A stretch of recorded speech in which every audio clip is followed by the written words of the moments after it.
ತೀರ್ಮಾನ ಬಂದಿದೆ. ಮುಂದಿನ ದಿನಗಳಲ್ಲಿ ಈ ಕೇಸಿನ ಟ್ರಯಲ್ ಬಗ್ಗೆ, ಸಾಕ್ಷ್ಯಾಧಾರದ ಬಗ್ಗೆ ನಾವು ಹೋರಾಟ ಮಾಡ್ತೀವಿ.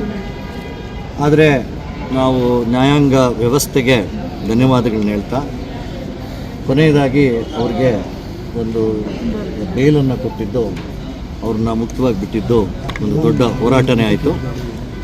ಆದ್ದರಿಂದ ನಾವೆಲ್ಲರೂ ಸಹ ಇಷ್ಟು ದಿನ ಕಾತಿದ್ದಕ್ಕೆ ಫೈನಲಿ ಕೋರ್ಟ್ ಅವ್ರಿಗೆ ಬೇಲನ್ನು ನೀಡೋದಕ್ಕೆ ಧನ್ಯವಾದಗಳು ನೀಡೋದಕ್ಕೆ. 2 ಷರತ್ತುಬದ್ಧ ಯಾವುದು ಸರ್? 2 ಷರತ್ತುಬದ್ಧ ಜಾಮೀನು ಅಷ್ಟು ಬಿಟ್ಟರೆ ಇನ್ನೇನು ಷರತ್ತು? 15,000 ಬಾಂಡು, 15,000 ಸರ್. 480 ಮೇಲೆ ನೀವು ಒಂದು ಅಪ್ಲಿಕೇಶನ್ ಹಾಕಿದ್ರಲ್ಲ ಸರ್, ಅದೇನಾಯ್ತು ಸರ್? 480 ಕ್ಲಾಸ್ 1 ಇಲ್ಲ ನ್ಯಾಯಾಧೀಶರು ಸೂಚನೆ ಕೊಟ್ಟರು ತಮಗೆ, ಎಲ್ಲೂ ಪಟಾಕಿ ಸಿಡಿಸೋದು, ಸೆಲೆಬ್ರೇಷನ್ ಮಾಡಬಾರ್ದು ಅಂತ. ಖಂಡಿತವಾಗೂ ಆ ಥರ ಏನು ಮಾಡಲಿಕ್ಕೆ ಯಾರೂ ಏನು ಇಲ್ಲಿ ಆ ಥರ ವ್ಯವಸ್ಥೆ ಮಾಡ್ಕೊಂಡಿಲ್ಲ. ಒಂದೇನಂತಂದರೆ, ನ್ಯಾಯಾಂಗದ ತೀರ್ಪಿಗೆ ನಾವು ತಲೆಬಾಗ್ತೀವಿ. ಹಾಗೂ ರಾಜೀವ್ ಗೌಡರು ಇದ್ರ ಬಗ್ಗೆ ಮಾತಾಡ್ತಾರೆ ಬಿಡುಗಡೆ ಆದಮೇಲೆ. ಸೊ ಅವರ ಹೇಳಿಕೆಯನ್ನು ನೀವು ಪಡೆದುಕೊಳ್ಳಿ. ಆದರೆ ನ್ಯಾಯಾಂಗ ತೀರ್ಪಿಗೆ ತಲೆಬಾಗ್ತೀವಿ. ಸರ್ 480 ಅಪ್ಲಿಕೇಶನ್ ಹಾಕ್ಕೊಂಡಿದ್ರಿ, ಸೊ ಏನು ಹೇಳಿದ್ರು ಸರ್? 480 ಅಪ್ಲಿಕೇಶನ್ ಅಂತಂದರೆ ಅದೇನು ಬೇಕಾಗಲ್ಲ ಈಗ. ಯಾಕೆ ಅಂತಂದರೆ ಅದರಲ್ಲಿ ಬಾಡಿ ವಾರಂಟ್ ಏನು ತೊಗೊಂಡಿಲ್ಲ, ಅದೆಲ್ಲ ಅರೆಸ್ಟು ಕೇಳಿಲ್ಲ ಅವರು.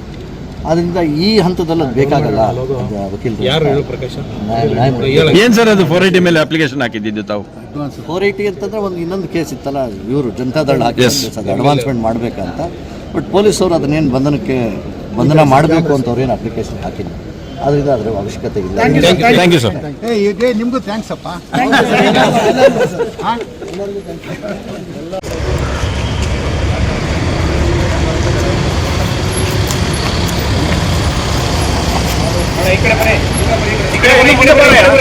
ಮುಂದೆ ಬರಕ್ಕೆ ನಮಗೆ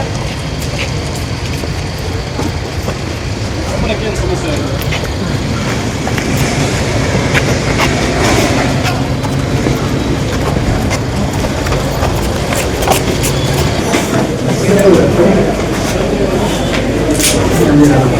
ಇದೆ.